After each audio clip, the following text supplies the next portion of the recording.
Hello and welcome. I am Lethukwenama. In this video, I'll be telling you about telehealth. So telehealth is a platform and way of communication that is being used by a few countries across the world to communicate between patients, doctors, and medical students. So this is because of the COVID-19 pandemic, because students are at home and can't carry on with their clinical work and education at the moment. So I'm very excited to share with how other countries are implementing this, what it means for our context in South Africa, the challenges we might face, and how we can actually use this in the future. Just to give you background, I am currently a final year medical student at Stellenbosch, and I'm not doing our mainstream final year. I am part of the rural clinical school. So I work in a very small town in the Western Cape, and that is where I'm finishing my final year. And this rural clinical school forms part of an international network called LIC. So it's Longitudinal Integrated Clerkship. So what this model serves is sending medical students and other actually healthcare professionals out into rural communities to study there and do their clinical work there. So this is to expose them more into the clinical environment, make sure they're more hands-on. So it's a different way of learning. It's in the primary healthcare setting. So, different challenges, different learning opportunities, and hopefully trying to make them better doctors. So I was part of a webinar which included people from different countries, including South Africa, America, France, and Australia. So this webinar was hosted by Stellenbosch University as well as the University of California. So what they were talking about is how they've started implementing telehealth in these different countries, right? How they're making it work is that the doctor is the preceptor, there's a medical student, and then there's a patient. So the doctor is the one that forms this communication bond and forms a connect between the medical student and the patient. So medical students get to still see patients from their homes.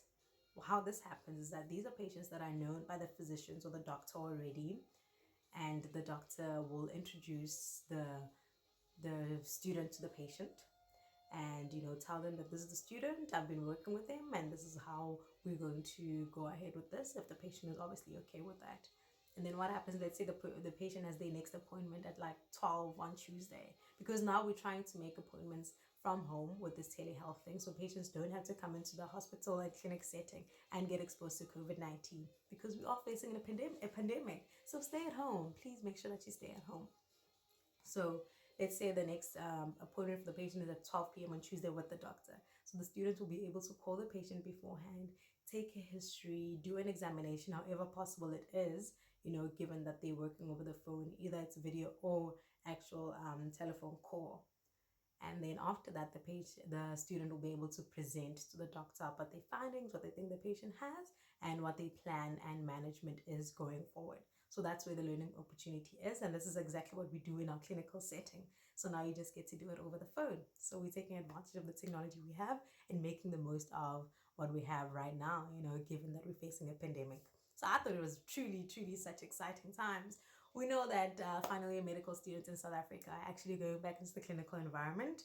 And guys, please stay safe. If you're a final year medical student, please stay safe, take care of yourself. It's very interesting and hazardous times that we're working in. So let's fight this and hope we'll come out all right. One of the students said she appreciates this period because she's learning how to take a thorough history more, because now she has more time. And if she's actually doing a phone call instead of a video call, she can't see the patients. So she's very descriptive in her questions. She's very particular about what she wants to know. And that has just helped her gain those history taking skills, which is something that's very important in the work that we do. I think the advantages of using a system like this one is that you're able to understand the patient better.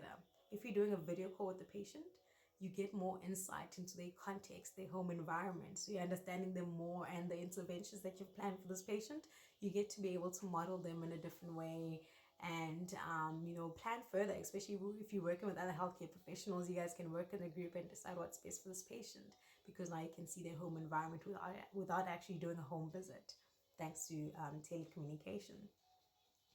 Another thing, especially in our setting in South Africa, how this would benefit us should it work, is being able to follow up our patients. So we lose a lot of our patients because they don't come back for follow-ups. for many social reasons. Hospitals or clinics are too far, they're not available at all in some communities, or it's very difficult to get there. There's no money to travel, etc. So there are many circumstances that lead to patients not being able to follow up, and sometimes lack of insight. So now being able to call a patient in the comfort of their home can help us do this a lot better, and maybe spend more time with patients because we have a high patient load. So maybe doing things over the phone might help with that. So having this telecommunication and being able to call the patients and do consultations via cell phones and video call will help us, keep a lot more patients in the system and improve, like, the continuity of care and quality of care of our patients. And the main thing that is being achieved with being able to consult with patients from home is infection prevention and control. This is part of physical distancing, making sure that the patient is staying at home. As I mentioned earlier, stay at home. Yeah, so I think in South Africa, this would be a bit of a challenge because connectivity, right? We have network problems. A lot of rural communities, the reception is terrible. So we wouldn't be able to actually do video calls effectively. And also, do people have data? Do they have Wi Fi connections? I know right now we're struggling with getting students and basic education people able to do online learning. So imagine if the whole country and community needs to be online and working together. So that will be something that the government really, really needs to work on and make sure that they implemented and no one is left behind, and all the communities that need this most and earliest receive whatever they need, to make sure that this project goes on forward properly. And with cell phones can definitely work. Let's say video calls is a big challenge. Cell phones can work, and you can be able to call patients and get community healthcare workers to be delivering medications. That means there's less people getting out there and being at a place where they can spread the infection and get infected themselves. So that's where it could definitely work. And I think sometimes what I've noticed working now in a small town, sometimes patients don't actually have phones at all. And especially our patients that live in farms, maybe a patient doesn't have a phone. So when you actually need to contact them, they give you the farm manager's number. So when you call, get the farm manager, sometimes they don't even want to communicate with you or call the patient. And so, that forms a bit of a barrier. But you know what? It's an opportunity that we can use. So yeah, that's tech for you, and that's how other countries are using it. That's how medical students somewhere in different countries are learning right now.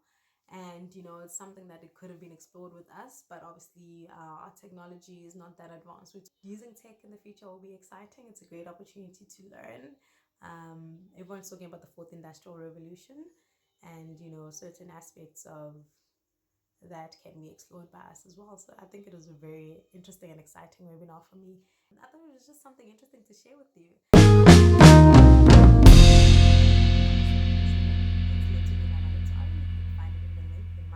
Thank you so much for listening. Stay safe and have a great day.